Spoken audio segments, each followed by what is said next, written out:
Bismillahirrahmanirrahim. Alhamdulillahirabbil alamin. Allahumma shalli wa sallim ala sayidina Muhammadin miftahi babi rahmatillah adada ma fi ilmillah salatan wa salaman daimaini bidawami mulkillah wa ala alihi wa sahbihi. Allahumma shalli ala sayidina Muhammadin salatan taftahu biha lana futuhal arifin wa tufaqihuna biha fid din wa ala alihi wa sahbihi. Assalamualaikum warahmatullahi wabarakatuh. Alhamdulillah kita bisa kembali bersama-sama belajar tafsir hikmah dalam episode suratul Fatihah. Pada episode sebelumnya kita membahas bagaimana orang-orang yang mendapatkan keistimewaan memiliki kemampuan lebih dalam memahami Al-Quran. Dan orang-orang itu adalah keluarga Nabi Muhammad sallallahu alaihi wasallam.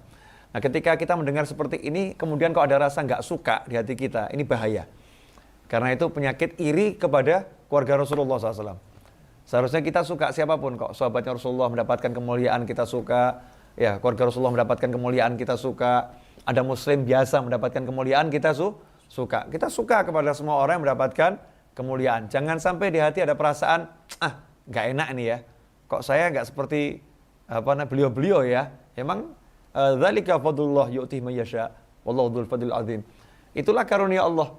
Allah berikan pada siapapun yang Allah kehendaki. Ya, enggak bisa kita mau membatasi karunia Allah ini mau kita atur, ya Allah buat saya ya. Juga enggak bisa. Ada memang orang-orang yang Allah kasih karunia lebih dari yang lain. Karunia Allah itu luas dan itu miliknya Allah, ya terserah Allah yang ngasih. Makanya Allah paling enggak suka kalau ada orang yang iri kepada orang lain atau dengki kepada orang lain, karena dia sebetulnya protes kepada pembagiannya Allah Subhanahu wa taala. Allah yang bagi dia protes, coba bayangkan nih. Ya, Allah yang bagi dia protes, memprotes pembagiannya Allah. Berarti menganggap Allah tidak adil, dia menganggap Allah tidak bisa bagi dengan benar. Nauzubillah min dzalik. Nah, ini iri kepada ulama dalam arti yang seperti itu, enggak suka ya. Ini penyakit yang sangat berbahaya. Jangan sampai ada di hati kita. Kita harus bersihkan hati kita dari semua itu. Nah, suratul Fatihah karena punya keagungan yang luar biasa, maka para ulama menganjurkan kita untuk yang sering baca surat ini itu. Al-Qur'an secara umum kan kita diperintahkan untuk banyak-banyak membacanya. Apalagi suratul Fatihah. Salat saja udah mengajarkan kita untuk banyak membacanya. Kalau surat yang lain enggak dibaca enggak apa-apa, tapi kalau Al-Fatihah dalam salat wajib dibaca karena dia rukun. Nah, itu mengajarkan berarti dalam satu hari kita harus baca Al-Fatihah sebanyak mungkin. Untuk apa? Ya, ini induknya Al-Quran, ini kalamullah. Ada sesuatu di situ ya. Sesuatu yang luar biasa. Nanti dengan sering menggunakannya, mempraktekannya akan muncul, akan kelihatan. Ya seperti yang orang misalnya punya sebilah pisau. Kalau itu sering diasah, ya, maka ketika dipakai itu ya cepat nih, tajam. Tapi kalau pisaunya cuma ditaruh nih ya, tidak pernah diasah, kena hujan, karatan ya. Ini buat motong lombok aja nggak bisa nih. Kalau orang Jawa bilang ketul ya. Kalau bahasa kita tumpul ya. Karena nggak dipakai. Karena itu kalau kita lihat Imam Ghazali dalam kitab Ihya Ulumuddin, beliau rahimahullah mengajarkan agar kita dalam satu hari membaca suratul Fatihah sebanyak 100 kali. 100 kali. Ini wirid yang diajarkan oleh Imam Ghazali. Satu hari baca suratul Fatihah sebanyak 100 kali. Tapi ada caranya. Nggak langsung duduk baca 100. Ya pingsan kita. Atau waktunya habis nih ya. Karena Imam Ghazali kalau mengajarkan tuh biasanya yang begini yang sifatnya untuk umum. Jadi pengusaha bisa pakai. Supir angkot juga bisa pakai. Ya. Atau mungkin supir ini yang ngojek. Entah pakai Grab atau pakai Gojek atau pakai yang lain ya bisa bisa pakai. Siapapun orangnya, guru juga bisa pakai. Ini wirid yang syamil, kamil, dan sifatnya am. Siapapun orangnya bisa pakai. Satu hari baca Al-Fatihah sebanyak 100 kali. Jangan nanya apa manfaatnya, karena udah terlampau jelas manfaatnya. Ya. Nah, orang nanya apa manfaatnya baca Al-Fatihah, itu aneh. Ya, kalau baca Al-Quran nggak usah tanya banyak apa manfaatnya. Satu huruf itu sudah pahala. Nah, kalau kita baca ini Ummul Quran, ya kita baca ini pahalanya ada berapa nih? Induknya Al-Quran kok. Ya kita baca, kan pasti luar biasa. Kenapa 100 kali? Jangan nanya sama saya. Ya, nanya sama Imam Ghazali. Kenapa 100 kali? Tapi nggak ada manfaatnya nanya. Ya, kalau mau tahu kenapa 100 kali, amalkan. Nanti akan tahu. Ya, nanti akan tahu. Mungkin ada yang nanya, itu diajarkan Rasulullah atau tidak? Nah, ini pertanyaan lebih aneh lagi nih. Ya, Rasulullah sudah mengajarkan kita untuk baca Al-Quran sebanyak mungkin. Rasul nggak melarang kita membaca dalam jumlah tertentu. Justru orang yang melarang seorang muslim baca surat-surat Al-Quran dalam jumlah tertentu, maka orang itu telah berbuat bid'ah. Rasul aja nggak pernah melarang, kamu kok melarang ini?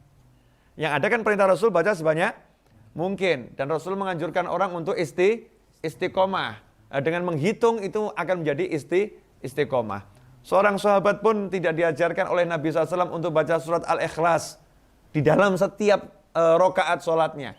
Tapi setiap sholat, dia setiap rokaat baca suratul Ikhlas. Ya, bahkan di riwayat tidak baca yang lain. Ada beberapa sahabat tuh. Yang satu setiap baca surat apapun diakhiri dengan surat Al-Ikhlas. Rasul pun mengatakan, cintamu pada surat Al-Ikhlas menyebabkan engkau masuk ke dalam surga. Nah, Imam Ghazali mengajarkan kita baca 100 kali surat Al-Fatihah. Ya, kita coba amalkan. Caranya gitu kan, dibagi menjadi 5 tahap. Tahap pertama yaitu setelah sholat subuh. Ya, mungkin kita setelah subuh wirid dzikir, duduk, ya seruput kopi sebentar gitu kan, duduk, diam, baca Al-Fatihah sebanyak 30 kali. Ya, 30 kali. Kemudian nanti habis zuhur, ya kurangi 5. Jadi 25. Habis asar, kurangi 5 lagi, jadi berapa? 20. Habis maghrib, kurangi 5 lagi, jadi berapa? 15. Habis isya, kurangi 5 lagi berapa? Jadi 10.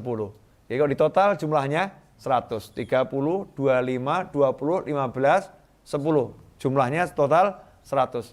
Dan ini indahnya ajaran Imam Ghazali. Pagi-pagi kasih yang berat dulu, 30 pagi. Ya kan? Masih banyak energik. Begitu habis isya ini ngantuk-ngantuknya 10. Ya. Udah ringan ini, 10. Ini kalau kita amalkan nanti kita akan lihat keajaiban. Jadi nggak usah tanya apa manfaatnya, ya buktikan sendiri. Jadi kalau orang iklan itu terlampau sering bawa ngasih manfaat ya, itu mungkin kita ini kurang yakin dengan produknya. Tapi udah yakin dengan produknya, ya silahkan Bapak beli, Bapak minum, rasakan sendiri ya. Kalau nggak suka nggak usah beli lagi. Ini keren. Ya. Jadi banyak amalan Islam itu kan tidak dijelaskan manfaatnya kan? Ya, tidak semuanya dijelaskan. Pahalanya iya, tapi manfaatnya nggak dijelaskan. Tidak semuanya. Ada yang dijelaskan sedikit untuk menambah semangat ya, untuk nambah semangat. Maka kita jangan terbiasa manfaatnya apa ya? Manfaatnya apa ya? Seakan-akan kalau nggak tahu manfaatnya tidak mengamalkan. Kita amalkan ini lillahi ta'ala. Amalkan ini karena Allah subhanahu wa ta'ala. Manfaatnya apa? Ini kalamullah, berarti saya duduk bersama Allah, saya sedang zikir sama Allah, diampuni dosa saya oleh Allah, dan tentu nanti akan dapat manfaat yang luar biasa. Bonusnya kita akan buktikan sendiri. Ya misalnya mau diniatin, saya tiap hari baca Al-Fatihah 100 kali, selain mengamalkan amalan Imam Ghazali, saya pengen bisa beli rumah 20 rumah. Loh iya, tidak apa-apa toh ya. Itu juga sedikit, cuma 20. Ya kalau bisa 100 atau 1000 rumah. Diniatin tawasul dengan suratul Fatihah. Bisa.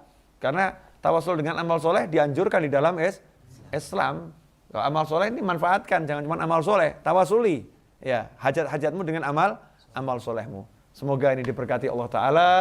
Insya Allah kita dapat rahmat, dapat semangat, dapat taufik, bisa mengamalkan apa yang kita sampaikan dan kita dengar. Dan semoga ini bisa disampaikan kepada orang lain. Jadi barokah untuk semuanya. Wassalamualaikum warahmatullahi wabarakatuh.